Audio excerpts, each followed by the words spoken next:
Ahora vamos a tener un panel que no podía faltar, sobre todo considerando que el país que adoptó Bitcoin como moneda de curso legal, tema del panel a continuación, lo hizo apenas el año pasado.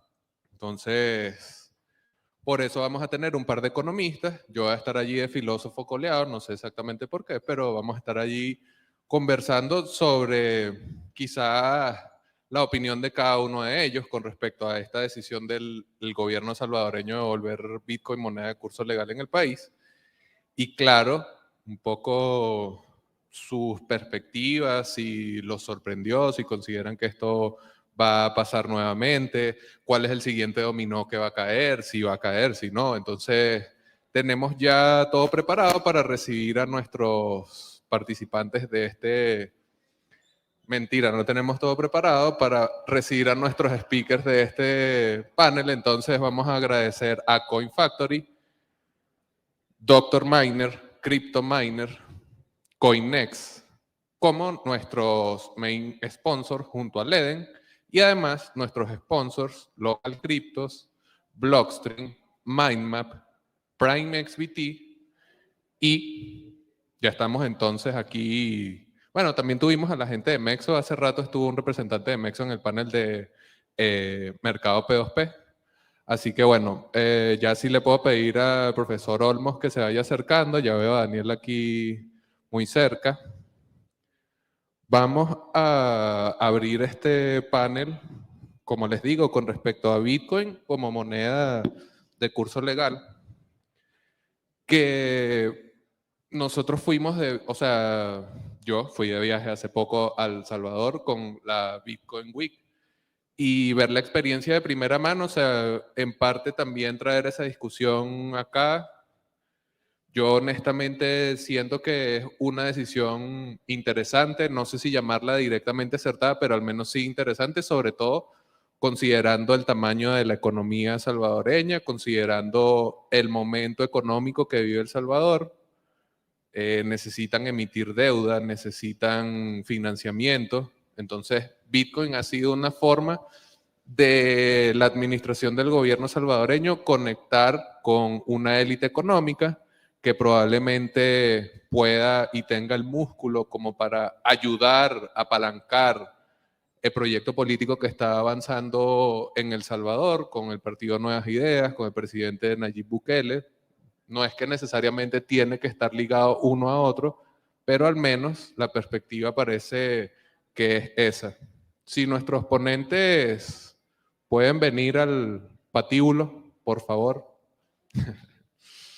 Bueno, recuerden utilizar el hashtag Caracas Bitcoin Experience. El profesor Aarón Olmos es economista, uno de los economistas que ha tratado este tema de Bitcoin hace más tiempo. Un gusto poder tenerlo acá en nuestro panel. Y bueno, Daniel Arraez, un Bitcoiner economista en ese orden. Así que es un gusto para mí poder tenerlos acá. Quisiera, como ya los presenté, y he hablado un poco sobre el tema de El Salvador, quisiera que partamos con eso. Si pudiésemos tener la opinión de cada uno con respecto a la adopción de Bitcoin en El Salvador. Vamos con Aarón. ¿Cuál es la opinión del profe Olmos con respecto a esta decisión salvadoreña? Bueno, primero que nada, buenas tardes, ¿no? A todos. Muchas gracias por la invitación. Y bueno, pues gracias por estar acá en este espacio el día de hoy. Saludos, ¿cómo estás?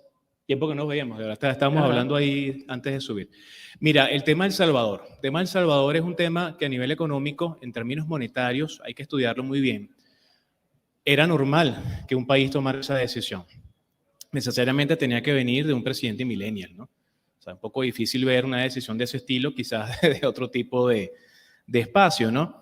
Las características económicas de El Salvador también son propicias para este experimento, un experimento económico y social en el que se embarcó Bukele, muy interesante, que de alguna manera pone a prueba eso que a nivel de la tesis monetaria de Bitcoin, en términos de su valor intrínseco motivado a la escasez, un país pudiese tener en su balance, en sus cuentas nacionales, un porcentaje expresado en cripto, ¿sí? Esto evidentemente impacta con las finanzas públicas, impacta a nivel de las finanzas internacionales. Evidentemente los entes multilaterales iban a comenzar a manifestarse, como lo ha hecho el Fondo Monetario ya en 2 oportunidades. Sin embargo, no deja de ser una apuesta interesante, arriesgada, todavía no tanto como para caer en default o algo por el estilo en términos de riesgo. Sin embargo, le está abriendo la mente a muchos otros presidentes de otros países que tímidamente, algunos diputados, congresistas, están viendo el tema de Bitcoin para sus regiones, gobernadores, alcaldes en algunos países del mundo. Sin embargo, que un país lo asuma es algo bien importante. Pasos importantes que se están dando. Yo creo que en materia económica, Bukele y su equipo están dando las primeras clases de economía vinculada con Bitcoin a nivel del sector público, a nivel de las finanzas públicas. Otra vez, no deja de ser arriesgado por el tema de la volatilidad. Sin embargo, se está escribiendo ese capítulo que no existe todavía en ningún libro de macro, en ningún libro de política económica, sobre lo que es la gestión de un criptoactivo volátil como Bitcoin dentro de las finanzas de un país. Buenas tardes. ¿Se escucha bien? Yo creo que esta pregunta tiene 2 enfoques, ¿ok? Uno, ¿qué significa para un país como El Salvador adoptar Bitcoin? Que ya el profesor Olmos me parece que nos dio una clase magistral sobre esto. Lo otro es lo que representa para Bitcoin ser adoptado como moneda de curso legal para un país. Bitcoin protocolo, Bitcoin sistema, Bitcoin moneda. ¿Ok? Y este es el aspecto que a mí me gustaría tratar. Porque si bien recordamos, la evolución de Bitcoin está llena de hechos históricos, de hitos históricos, ¿ok? Que de alguna u otra forma han contribuido a formar parte de la historia de Bitcoin como experimento, ¿no? Los distintos hitos que se han alcanzado de experimento. Y esto es algo que se comentaba desde el año 2013, ¿no? ¿Qué pasaría si un país adopta Bitcoin como moneda de curso legal? ¿Qué pasa cuando un país reconozca que Bitcoin es moneda? ¿Qué pasa cuando un país diga el monopolio exclusivo sobre la emisión de dinero para que se use en nuestro territorio ya no depende de nosotros o de alguna otra nación-estado, sino que ahora es un ente totalmente distinto, ¿ok? Como el caso de Bitcoin, que es resistente a la censura, es descentralizado, es distribuido y es un protocolo abierto, donde no puede excluir la participación de ningún agente. Y en este aspecto me parece que El Salvador escribe también su nombre dentro de los libros de historia, por ser una de las primeras naciones en adoptar este experimento como moneda de curso legal, que no debe confundirse con lo que es moneda de curso forzoso, ¿ok? Esas son aclaraciones que deben necesariamente hacerse. Que una moneda de curso sea legal quiere decir que es aceptada como medio de pago para las operaciones que se hacen en el país. No necesariamente es forzoso, no necesariamente es la única moneda aceptada para las operaciones dentro de ese país. Y al ser El Salvador un país que ya tenía su moneda, usaba el dólar como moneda de uso legal en el país, el incorporar otra moneda no representa un mayor desafío más allá que el acto en sí de aceptar Bitcoin como una moneda externa al dólar que se manejaba en El Salvador hasta ese punto. Sabes que esa distinción que haces me gustaría que de repente la pudiésemos andar un poco más, porque recuerdo en esas primeras fechas de la emisión, de la ley Bitcoin, el artículo 7 siempre ha sido problemático, que es el que de repente pone este matiz de que si es obligatorio, de si el agente económico está obligado realmente a aceptar. Entonces pudiésemos hacer ese matiz, profe, de moneda de curso legal, moneda de curso forzoso. ¿Cuál sería allí la diferencia? Y en el sentido de El Salvador, ¿cuál de los dos aplicaría? Mira, agradecido por la pregunta. Lo primero que habría que decir es cuando tú ves la ley, a la ley todavía le faltan cosas. O sea, esa ley Bitcoin de El Salvador tiene que reformularse. Y tiene que reformularse en la medida en la cual la economía y la propia dinámica del país lo requiera, ¿sí? ¿Por qué? Fíjate, tienes un banco central, tienes una ley de banco central, tienes un proceso de dolarización que tiene ya una buena cantidad de tiempo. Tienes una situación en la cual en la ley te dicen, por ejemplo, también, no solamente el tema de que si lo puedes utilizar o no, te dicen que las operaciones contables se harían asumiendo el dólar como elemento de presentación, ¿sí? Distinto a lo que pasa en Venezuela. Recuerden que en Venezuela tenemos una norma contable desde febrero de 2020, desarrollada por la Federación de Colegios Contadores Públicos de Venezuela, que es para el registro de operaciones en criptomonedas de tenencia de activos propios, ¿no? Distinto al caso de El Salvador, ellos asumen que a nivel contable van a utilizar el dólar como elemento de presentación. Entonces, el hecho de que sea algo optativo es importante porque en la historia de Bitcoin, en sus 13 años de historia, Bitcoin no se forza. O sea, tú aceptas Bitcoin porque crees en lo que representa. O sea, ningún criptoactivo que se llame criptoactivo es forzado, es obligado. Usted se acerca porque usted considera que el proyecto representa algo a futuro, solventa un problema real, tiene usabilidad, que es lo que Bitcoin se ha cansado de mostrarnos durante 13 años de historia. Tantas veces han matado a Bitcoin y tantas veces Bitcoin anda vivo. Y este es un nuevo nivel que se libera, en el caso de El Salvador, porque entonces ahora en el escenario global está entrando en grandes ligas, porque se está enfrentando El Salvador y su economía a un Fondo Monetario Internacional, a un Banco Mundial, a un Banco Internacional de Pagos, que es el Banco Central de los bancos centrales, que están tomando una situación muy interesante de estudio del Bitcoin y de la blockchain. O sea, el hecho de que no sea forzoso, que no sea obligante, es importante, porque de alguna manera el ciudadano, el usuario, es el que tiene que tomar la decisión. Y para que eso funcione así, la gente tiene que educarse. Entonces, una de las cosas que quizás yo puedo criticarle al proceso de El Salvador es la premura con la cual inició y la ausencia de espacios de formación previo para que la gente mayormente entendiera.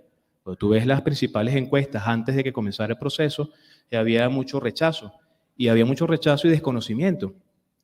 Entonces tú no puedes abrazar grandemente algo que no conoces y que no sabes de qué va. Entonces en la medida en que más te ilustres, más valor agregado tengas al respecto, mejor lo vas a entender.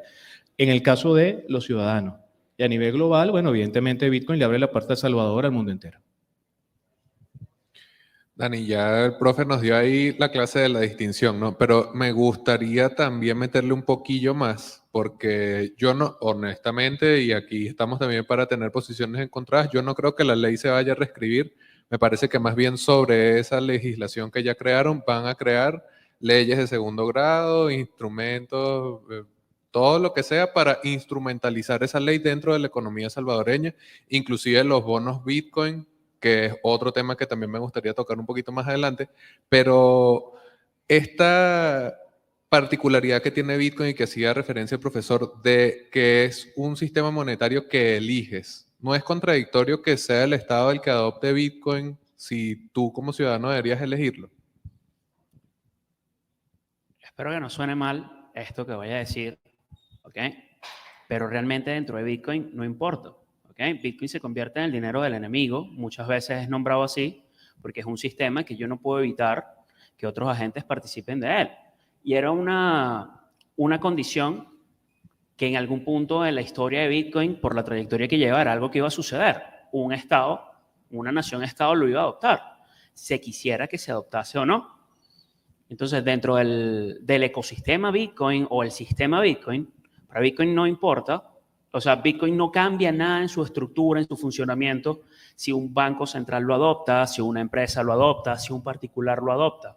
Bitcoin sigue resolviendo bloques cada 10 minutos por la operación de los mineros, propagándolas a la red, y eso queda sentado dentro del registro de operaciones que se conoce como blockchain. Entonces, Bitcoin viene a ser indistinto o indiferente a las dinámicas sociales que tenemos nosotros como individuos, como miembros de una sociedad, una civilización.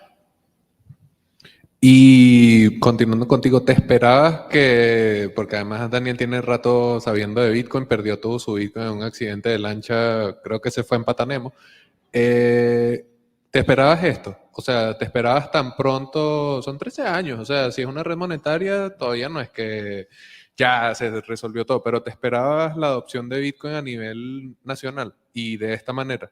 Yo creo que países o economías pequeñas como El Salvador adoptando Bitcoin es un paso antes de que países más grandes empiecen a reconocerlo. ¿Ok? Y el hecho de que países grandes tipo China, Rusia, prohíban operaciones en Bitcoin, prohíban Bitcoin o cancelen Bitcoin es una forma de reconocimiento, que al final lo que hace es masificar o acelerar el proceso de adopción masiva de Bitcoin a escala global. ¿Ok? Porque cuando algo es bueno, no necesitas que alguien te diga que es bueno para tú poder comprobarlo. ¿Ok? O sea, basta y sobra con que interactúes Bitcoin y le envíes Bitcoin a tu contraparte sin necesidad de de entrar a un banco, llenar un aplicativo o emitir un cheque, que te lo lleven y te lo confirmen y todas estas cuestiones, sencillamente con enviarle tu wallet a la otra persona y decirle, mira, mándame tanto, ya tienes. Eso no pasa por sistemas de conciliación, no pasa por bancos centrales, nada de eso ocurre en Bitcoin, es directamente de persona a persona. Y una vez que las personas se empiezan a dar cuenta del poder que esto tiene, como ya se ha venido haciendo, y que no puedes decretar el uso o no uso de Bitcoin porque es algo a nivel individual, es algo a nivel soberano, es algo a nivel de individuo, sencillamente vas ganando una fuerza que es indetenible. Bueno, mira, fíjate, hoy por hoy el reto que está planteando para un país como El Salvador a nivel de su política económica es algo que la gente del MIT desde marzo de 2018 viene estudiando en su laboratorio que se llama criptoeconomía, que no es un concepto loco, es algo que tiene sentido porque ellos mismos te dicen que desde la lógica monetaria global, ya el mismo Fondo Monetario, el Banco Internacional de Pagos reconocen que hay diferentes tipos de dinero. Dentro de los tipos de dinero, la principal característica es la centralización o descentralización de quien lo hace o quien lo usa. Entonces hablamos de dinero público y dinero privado. Y cuando hablamos de un dinero público en términos digitales descentralizado, hace falta una criptoeconomía o política económica orientada a eso. El tema es que la macroeconomía en términos de los bancos centrales, los ministerios de finanzas, siempre se ha visto desde el poder central, desde el gobierno de un país. Y Bitcoin no es eso. Entonces, ¿cómo de alguna manera la narrativa histórica que hemos tenido, pues el tema de la gestión de los gobiernos, de su moneda, ese monopolio que tienen los bancos centrales de emisión, bueno, o no lo tienes o participas ahora de algo que no te pertenece y que quizás, bajo la ley de Grisham de dinero bueno y dinero malo, las personas toman su decisión de con qué se quieren quedar y con qué no, porque en definitiva la moneda de un país representa muchas cosas, pero en principio tiene que representar confianza. Y confianza en el gobierno, y confianza en el país, y confianza en las instituciones. Una situación como la que se está viendo en El Salvador te demuestra que, si bien eso está allí, todavía muchas personas no entienden. Pero si nos vamos a Venezuela, aquí las personas entienden muy bien lo que es dinero bueno y lo que es dinero malo, precisamente por la situación económica. Entonces Bitcoin representa una salida a la ineficiencia del Estado en términos de la gestión de su propio dinero, porque las personas tienen que elegir. Y es algo que está más allá de los obstáculos que la propia política del país te puede imponer. O sea, más allá de que tú tengas normas, leyes, tú descargas tu billetera, como bien decía Daniel, pues tú haces operaciones de una contraparte a la otra. Es algo muy libre. Y por más que algunos países en América Latina, como Bolivia y Ecuador, nieguen y bloqueen y digan que no se puede, hay comunidades ahí que ya lo están haciendo. Entonces, es algo que le pertenece a quien lo usa. Y precisamente aquí está el principal problema con que un gobierno asuma Bitcoin. Asumiendo el hecho de que en principio Satoshi no redactó el libro blanco, yo siempre digo a todo el mundo léanse las 9 páginas hasta el final, y léanse el libro de Satoshi, el libro que hizo Phil Champagne, que es muy interesante, que te explica muchas cosas y piensas un poquito como pensaba Satoshi. No fue pensada para que un gobierno lo hiciera, pero así es la tecnología. Tú haces la tecnología con un objetivo y cuando está en manos de nosotros, cambia el objetivo. Entonces ahora tienes gobiernos utilizando cripto. Verbigracia el gobierno nuestro.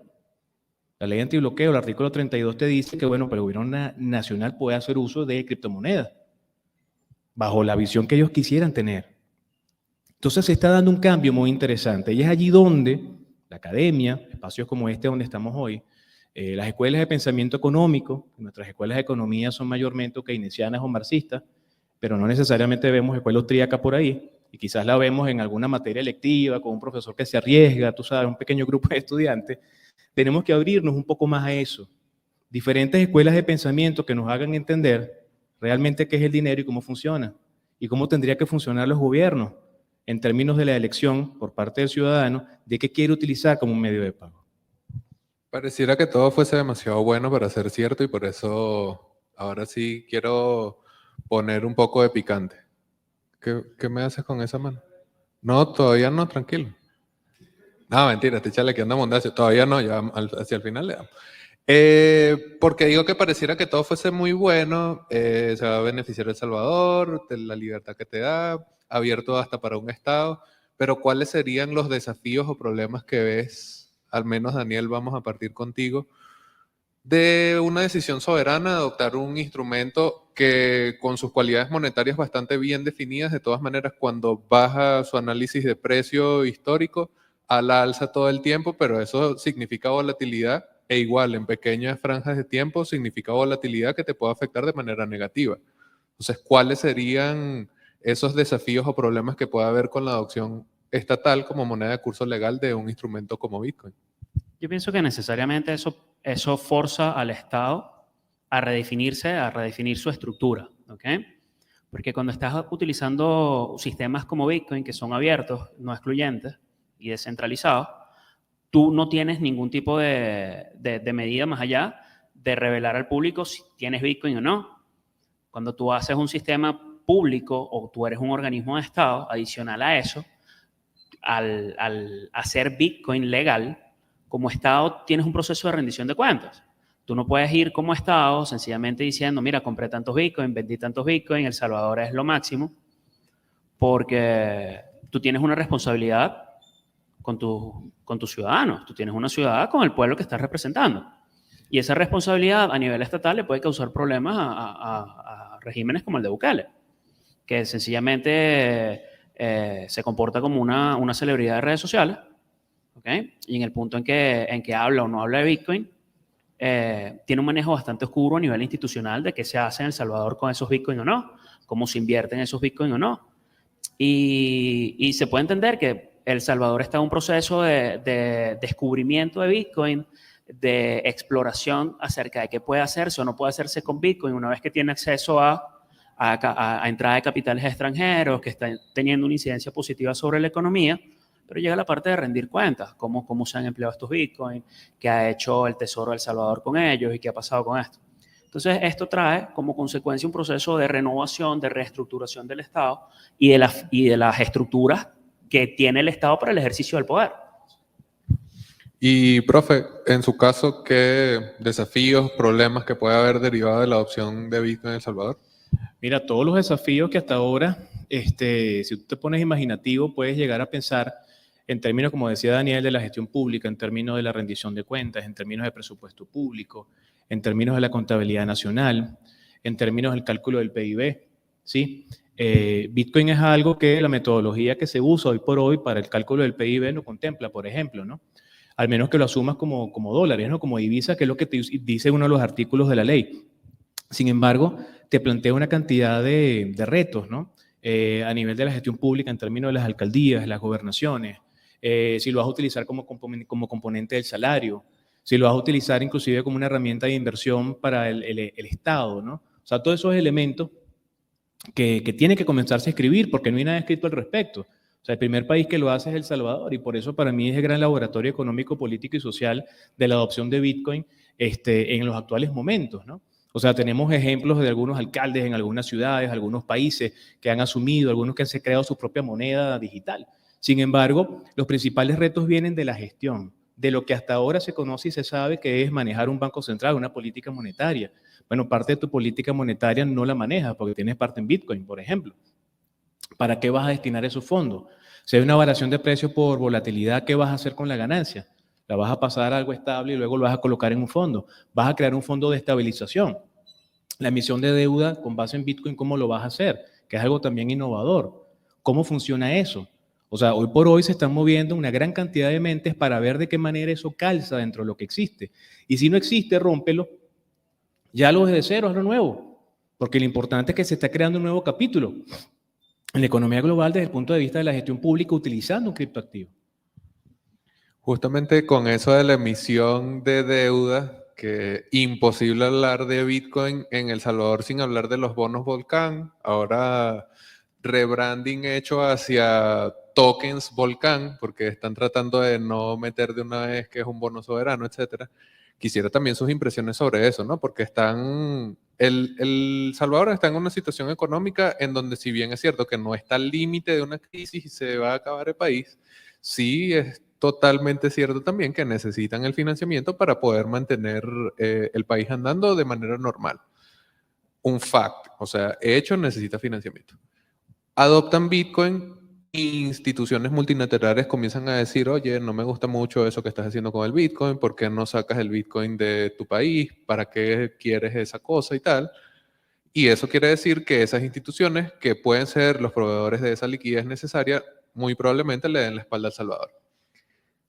¿Cómo esas cabezas pensantes que mencionaba el profe Olmos pueden hacer que este rompecabezas calce? Porque vas a utilizar tecnología, en este caso se van a emitir en Liquid, una sidechain de Bitcoin. Es un bono tradicional con un índice de pago de 6.5%, o sea que no es tan malo, no es tan bueno. Entonces, ¿cuál sería, no sé si el camino o las observaciones que tienen con respecto a este proceso de emisión? Vamos con Dani. Yo pienso que Bukele es un actor muy hábil en el manejo de la imagen que tiene como El Salvador o en representación de El Salvador. El Salvador es un país que tiene su marco jurídico establecido y el manejo que Bukele le da para trascender a estas mismas estructuras de control y regulación del Estado para conseguir fondos para financiar procesos es bastante notable. ¿Okay? Fíjate que la figura que él está utilizando es la emisión de bonos a través de token y no a través de deuda soberana del Estado. Y esto es precisamente para esquivar un poco los mecanismos de control y regulación que dentro del mismo balance de poder de las naciones.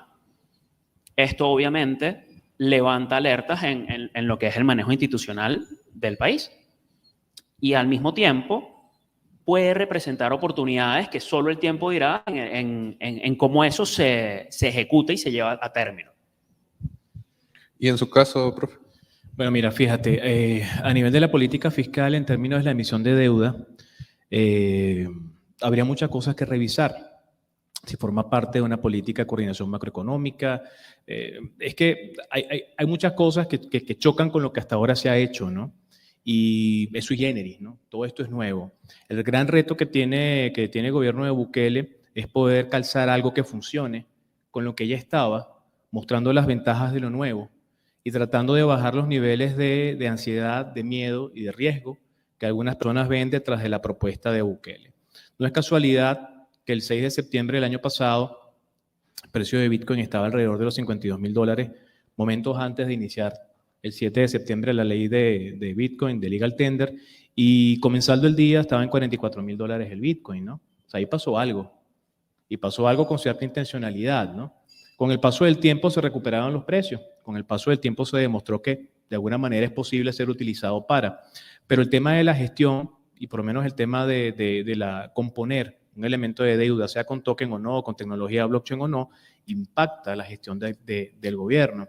Esos manejos oscuros que decía Daniel, que es una realidad, lo normal es que el gobierno de un país de alguna manera vaya a la Comisión de Finanzas, se instruya, tenga la aprobación de esa comisión y del Congreso o de la Asamblea para poder hacer un desembolso y poder comprar algo, por ejemplo, ¿no? Y nosotros vemos que con un tuitazo, bueno, acabo de comprar 15 millones, bueno, ya va, ¿qué es esto, no? O sea, ¿cómo se maneja esto? O sea, hay muchas cosas que hacer mejor, muchas cosas que reconstituir desde el punto de vista de la legalidad en términos de la gestión pública. Entonces, el gran reto que está detrás de esto es cómo darle institucionalidad a algo tan nuevo, una estructura que ya viene funcionando, una economía que ya conoce algunos procedimientos y métodos administrativos, cómo darle formal ingreso a esto de buena manera. Ahí calza el tema de la emisión de este bono con token, ahí calza el uso como legal tender, ahí calza todo esto. El principal reto que tiene cualquier país que quiera asumir Bitcoin como moneda de curso legal es cómo se va a adecuar la gestión de sus finanzas públicas, cómo se va a adecuar el tema de la rendición de cuentas y los canales regulares desde el punto de vista legislativo para que esto funcione. Y otra vez, la gran respuesta es formación, educación. Ok. Carlos, si puedes activar el otro micrófono para pasárselo por allí a la gente de las preguntas. Mientras tanto, quisiera rapidito que me digan cuál es el siguiente país que va a adoptar Bitcoin como moneda de curso legal. Ustedes son los economistas, tienen que saber. A mí me dijeron que los economistas saben de economía, ¿no? Lo dicen. Pero los países no es nada más economía. Eso es correcto. ¿Voy yo? Yo pienso que son países similares a El Salvador en lo que significa tamaño de economía. No voy a dar un país en específico, pero puedo dar un top 3 de países que podrían asumirlos, ¿no? Pienso que algún país del sur de África, algún país del Oriente Medio o Turquía. Entre mi top 3 de países o de regiones donde se podría ver un próximo país que adopte Bitcoin como moneda de curso legal. En Turquía por el efecto Bukele, el reciente. Exactamente, por la reunión de Bukele y Erdogan. Y Erdogan, bueno. Mira, hay varios países que están tratando de hacerlo por otras vías, es decir, hay países que están instruyendo normas, leyes Bitcoin o leyes de cripto, o leyes de criptoactivo, o leyes fintech, para tratar no solamente de normar el ecosistema de las criptomonedas y Bitcoin, sino todo lo que está detrás, porque esto es mucho más grande, esto es economía digital, economía blockchain, criptoeconomía, muchas cosas que están pasando. Yo pienso que los países que van bastante adelantados en el tema de su legislación para permitir un escenario posible de cocirculación monetaria con ciertos niveles de restricción allí por el tema de la volatilidad, pudiesen quizás de repente meterse en esa aventura. Todos evidentemente están copiando la tarea de lo que está pasando con Bukele, ¿no? O sea, quien está redactando una norma está viendo qué está pasando en El Salvador. Quien está haciendo cualquier cosa ve qué está haciendo Bukele, ¿no? Lo otro, muchos bancos centrales en los actuales momentos están ahorita desarrollando sus propias propuestas también de monedas digitales. Incluso se llegó a hablar de que algunos bancos centrales pudiesen asumir Bitcoin como un elemento de respaldo o de reserva, ¿no? El Banco Internacional de Pagos tiene bastante tiempo estudiando el tema de la blockchain y Bitcoin para la creación de la CBDC, la Central Bank Digital Currency. Recientemente la Reserva Federal estadounidense liberó un documento muy interesante sobre su posición con respecto al escenario de los criptoactivos y la idea del dólar digital, ¿no? Por parte de ellos, a la espera de la orden ejecutiva de Biden sobre el tema del marco regulatorio para las criptomonedas en Estados Unidos, por asumirlo ellos como un tema de seguridad nacional.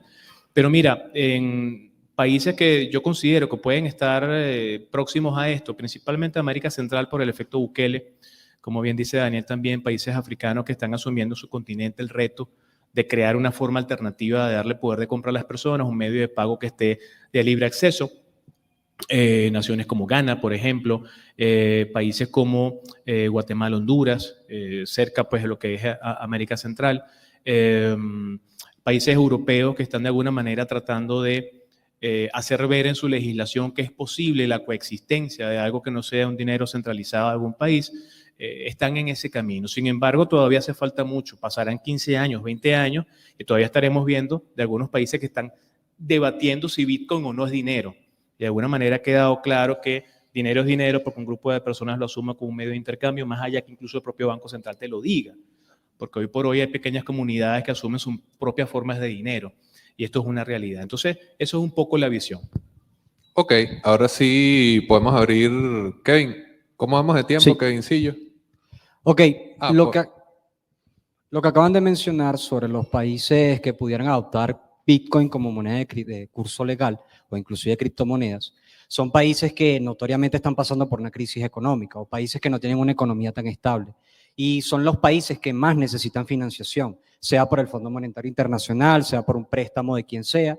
Hemos visto, por ejemplo, que Venezuela no lo necesitó. Sin embargo, el financiamiento vino de países como China, de quizás Rusia, de quizás otras fuentes de financiación.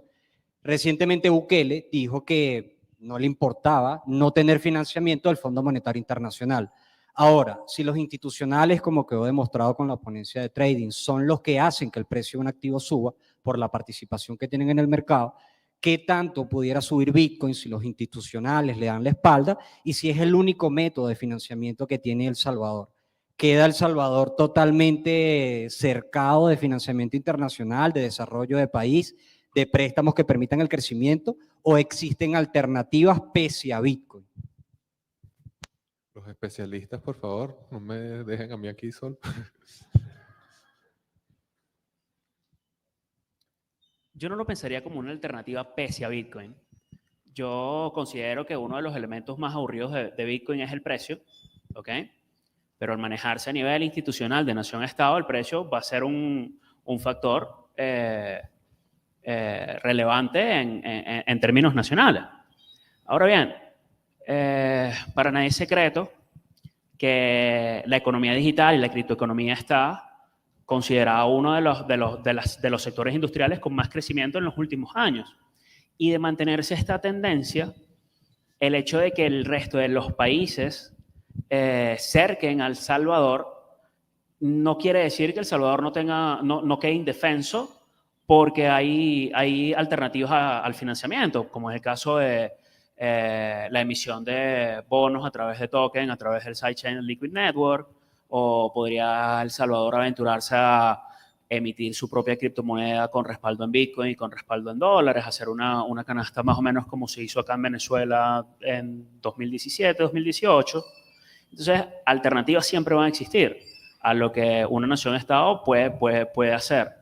Y en lo particular considero que Bukele es bastante hábil en la manera en comunicar como jefe de Estado o de guiar a la nación como jefe de Estado a través de alternativas al crédito. Cuando se compara la gestión de Bukele con lo que había sido El Salvador ha experimentado crecimiento económico cuando países de la zona han experimentado